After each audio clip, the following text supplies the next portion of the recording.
Staggered. 3 ball. Got it. Oh, hey, I'm Mark. March Madness, man. Let's go.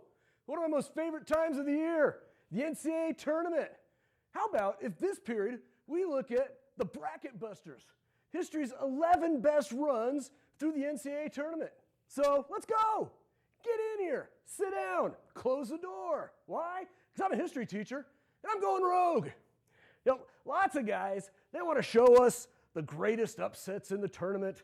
Who can forget the Retrievers of the University of Maryland at Baltimore County and their win over national #1 seed Virginia in 2018? Cool story, bro. But what did UMBC do 2 days later? Bounced by Kansas State. Moral of the story? Once every 40 years, a 16 seed will beat a 1 seed. Every few years, a 15 seed will beat a 2 seed. It's not uncommon to see a 14 seed beat a 3 seed. But who has the staying power? Who has the ability, the chemistry, the downright luck to put a string of wins together? Who are the real bracket busters that make a deep run into the tournament? Let's find out. Let's go rogue. In 1985, Villanova had a great run as a 5 seed, upsetting Georgetown and winning the national championship. Way to go, Nova. You know, for simplicity's sake, though, let's keep this list in the 21st century. Let's focus on double-digit seeds that defeated higher-seeded teams and made deep runs, at least into the Sweet 16, or deeper. So let's count them down. Number 11, the 2010 Cornell Big Red. Cornell, man, the Ivy League. Smart kids. For the most part, they don't have any intentions of going and playing in the NBA. No one-and-dones on Cornell's roster. In fact, their job is to graduate. They stay in school. That gives the Ivy League schools one advantage over the major basketball powers. They may lack athleticism, but they have experience, intelligence. They're led by seniors that have been in a system for 4 years. And once in a while, those things reap rewards. 13-seed Princeton's upset of 4-seed UCLA in 1996. The Tigers did it again to UNLV in 1998. In 2013, 14-seed Harvard defeated 3-seed New Mexico State. One of the great runs was in 1979 when the Penn Quakers, I love it, made it to the Final Four before being bounced by Magic Johnson and Michigan State on his way to a national championship and a pretty good pro career. But in recent years, the greatest run in the NCAA tournament history for the Ivy was made by Cornell. In the South region in Jacksonville, the 12-seed Big Red shocked 5-seed Temple, then beat number 4-seed Wisconsin 2 days later. Hey, look, an Ivy Leaguer that can dunk. You know, Cornell became the only Ivy League school to reach the Sweet 16 since the tournament expanded to 64 teams. The next weekend, they were bounced by a Kentucky team that had 8 future NBAers led by DeMarcus Cousins and John Wall. Good run, Cornell. Hope you come back. Number 10, the 2010 Northern Iowa Panthers. 2010, a horrible year for office bracket challenges.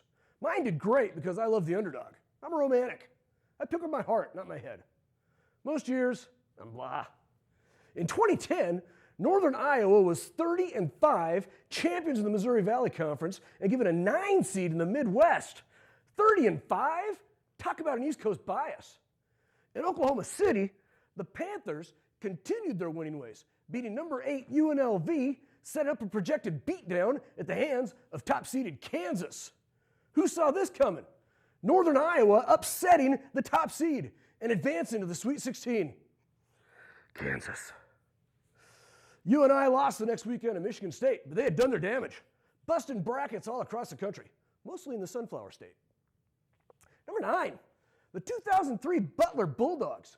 In 2003, Butler played in the lightly regarded Horizon Conference. The most memorable thing about Butler then was Gene Hackman and his tape measure assuring his players that the dimensions of the court in the Butler Fieldhouse were the same as their court back home in Hickory.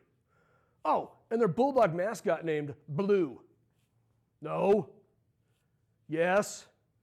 Now, in 2003, Butler entered the Horizon Conference tournament as the number 1 seed, but was upset in the finals by the University of Wisconsin at Milwaukee. Hey, that's where Richie and Potsy and Ralph went to college. The loss moved Butler down to a 12 seed in the South. In Birmingham, Alabama, the Bulldogs defeated the 5-seed Bulldogs from Mississippi State, then the 4-seed Louisville 2 days later. The next weekend, Butler was beaten by the South Region's top seed, Oklahoma, ending the drive. This time, Butler made 2 more runs deep into the NCAA tournament as a 5-seed and as a 2-seed, making the finals in 2010 and 2011, losing to Duke and Connecticut, respectively. Soon afterward, head coach Brad Stevens moved on to become the head coach of the Boston Celtics. At 37 years old, the youngest head coach in the NBA. And Butler was invited to join the Big East Basketball Conference, taking all the fun out of any future invitations to the dance.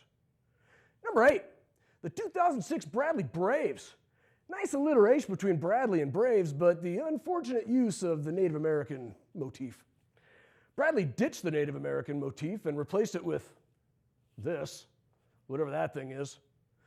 Back to the Missouri Valley Conference. As a 5-seed in the conference tournament, Bradley defeated mid-major powers Creighton and Wichita State on the way to the championship game, where they fell to Southern Illinois. That was good enough to get Bradley a 13 seed at the dance. In Auburn Hills, Michigan, Bradley opened the run by beating 4-seed Kansas in the first round. Kansas. 2 days later, they defeated the University of Pittsburgh, earning a ticket to the Sweet 16 in Oakland, where they were bounced by top seed Memphis. Number 7, 2013 LaSalle Explorers. Philly, man, the hottest of basketball's hotbeds. Temple, Villanova, LaSalle, Now, in the Atlantic 10 Conference Tournament, LaSalle was the 4-seed and promptly lost to 5-seed Butler, but the Explorers' 21-8 record was good enough to get them a 13 seed. The NCAA Tournament created this weird play-in game so that 68 coaches could pad their resume instead of only 64. 2 13 seeds would face off in a play-in game before the first round. In the 2013 play-in game, LaSalle defeated Boise State, then moved on to Kansas City, where they defeated the de facto host, 4-seed Kansas State, then 5-seed Ole Miss. The next weekend, in the Sweet 16, Explorers' run would come to an end with a loss to Wichita State. Number 6, 2013 Florida Gulf Coast Eagles. 2013, man. At the same time LaSalle was making its run, the Florida Gulf Coast University Eagles from Fort Myers were making a parallel run. Head coach Andy Enfield, with one of the ugliest wives in college basketball. Coming out of the Atlantic Sun Conference, they were made a 15 seed. Yet the Eagles opened up with a 10-point win over 2nd seed Georgetown in Philadelphia. Their high-flying style of play earned them the moniker Dunk City. Over the weekend, Dunk City got another 10-point win over number 7 San Diego State, making FGCU the first 15 seed ever to reach the Sweet 16.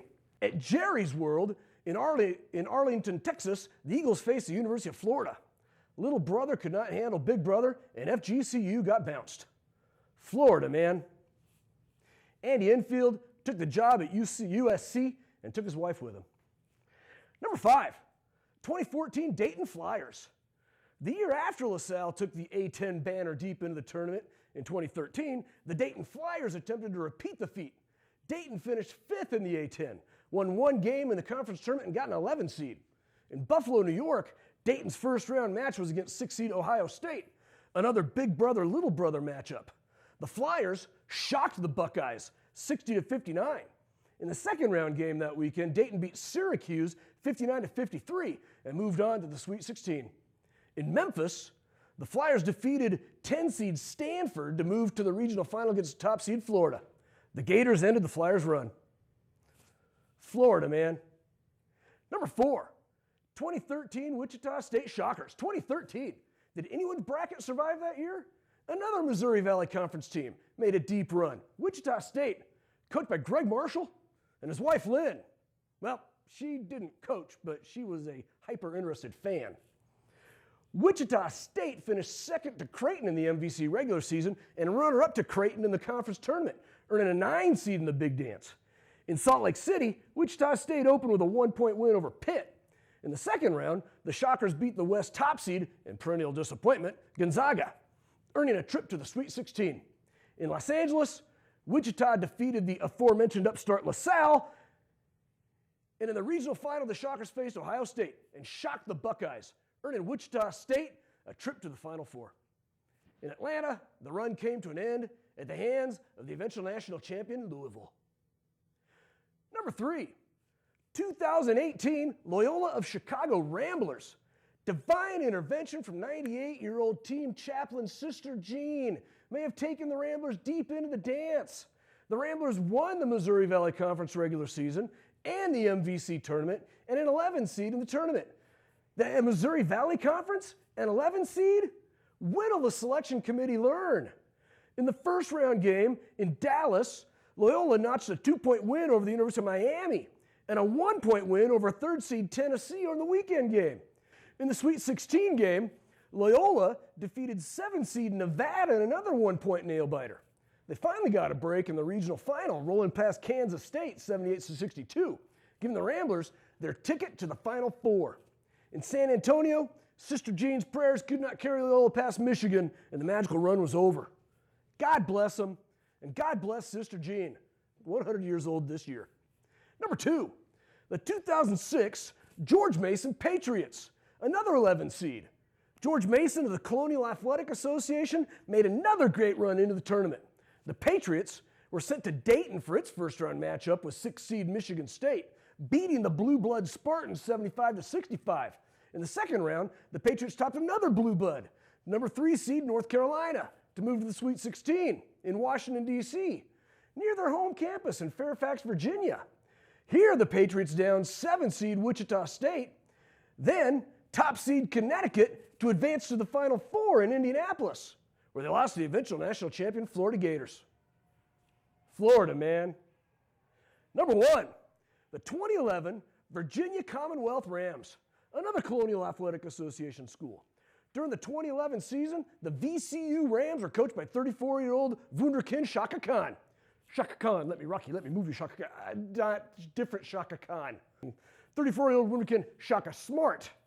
In the Colonial Athletic Association tournament, VCU defeated the Drexel Dragons and top seed George Mason to make the finals, where they lost to Old Dominion. Nevertheless, the selection committee gave VCU an 11 seed at the dance. Remember that play-in game that LaSalle got stuck in? Well, VCU got to go to Dayton, Ohio and face another 11 seed in a play-in game, defeating USC 59-46. Then they hopped a plane to be in Chicago for a first-round tip against 6 seed Georgetown 2 days later. VCU defeated the Hoyas 74-56, then defeated 3 seed Purdue 2 days later.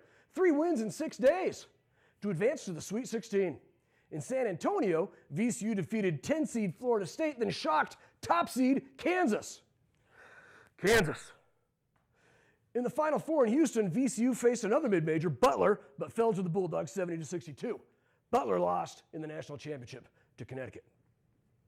In recent years, a lot of these bracket busters have been adopted in more powerful conferences. BUTLER and Creighton are now in the Big East. Wichita State is now a member of the American Athletic Conference. VCU has moved from the Colonial Athletic Conference to the A10. So, who will be the next great bracket buster? A mid-major making a run deep into the dance. A team with a good young coach and a group of seniors that have played together for 4 years and really great point guard play. Possibly from the Missouri Valley Conference. Check your brackets. In reality, don't ask me. I take no responsibility for the failure of your brackets. But nevertheless, thanks for coming by. I hope you had fun. I hope you learned something. If I did it right, you did both. If you enjoy college sports, continue watching my College Sports Gone Rogue playlist. If you enjoy history, sports, movies, pop culture, I'd be honored if you would subscribe. Hit the bell so you'll be notified when the next video comes out. You won't be disappointed. I want to thank my producer, Casey Moulton, Mr. Brent Allen, for letting us borrow his studio here on the campus of Columbia High School. I had fun, but I don't quit my day job. And remember this, next time a 13 seed from the Missouri Valley Conference with a young coach and a group of seniors that have played together for 4 years and have strong point guard play, take out a team that you picked for the Final Four, Kansas. Rip up your brackets. Then think of me. I'm Mark Haggard. I'm a history teacher. And I'm going rogue.